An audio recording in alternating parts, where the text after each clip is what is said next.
Friends Dale Patrick, my good friend Jim Hatcher. And one of the cool things we're talking to you guys about today is next year. What's coming up starting January?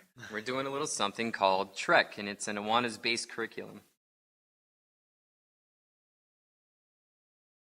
And it's surrounded the topic of his story. You see it written here on the front cover. History being what? The history completely revolving around the character and the life of Jesus. Yeah. Yep.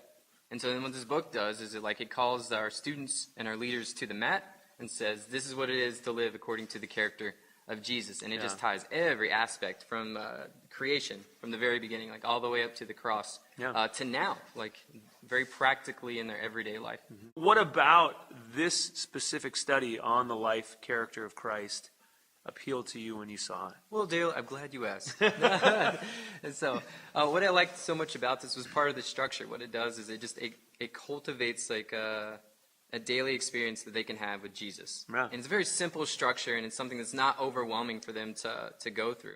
Every student will get this one book. of these fancy books. So what does a basic week in Trek look like? An activity that they have for the week that they can kind of journal about and begin to warm up to some of the scriptural content. It also has a weekly verse that they can memorize. Yeah. So just a memory verse, which we as coaches can check in with them via text on Facebook. We'll have an equip class on Sunday morning. Each day there's just a regular Bible study.